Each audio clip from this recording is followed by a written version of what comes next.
стоит общий протяженностью 850 метров города. Заезжий комплексный реконструкцию. Для этого двухполосный боевой пожар и четырехполосный вверху шаровой стандарт 64 штаб. Куда назвать реконструкцию, если расширение общего слоя, вещи слоя уже объяснил.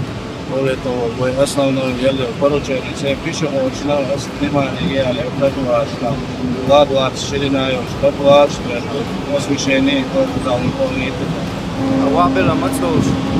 Вабела нормально, конечно, что моем там верхний слой район, чем мост не дает. Общее благоустройство, строение, контакты на главном. Цадия Халфен, Чепа, Абельчна, Насбуа, Рокчу, Шликербу, улицу, расширить планирование подъемы Барцабу. Насбуа, Шевченко, Полосны, Пошел Магазкач, Человек коммуникации, человек лица. Человек подземный, человек горбитель, начиная водопровод, ливнев, канализация, диафлом, бетуза, дорожное освещение и дополнительно сюда делать. Общая сложность вала Хушар Халачи 6 километров, солдат асфальтовый, общий на 4 полосы, нижний уровень широк, там лапкан уже верхний, слагание на 5 мая. Центр разгрузить его, освещение.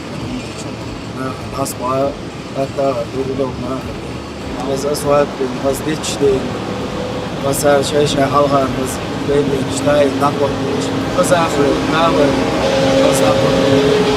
Hizmet şuayı hazırlanan vопросы adamına ешь, стенколя, бутуна, ставка, мой журфлит, президент, на ала, синтердем, ала, чорочева, позит, кушале, планца, ала, сяпци, шоми, сумит, сподетове, дешеве, урага,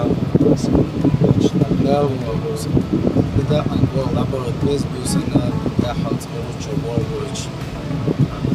ونيم شوال يوم شوالا وبيش وبيش صديق عالقي وعادي منا لما تريديش شنا باصور ودوبنا لدور بزني مش نستمع في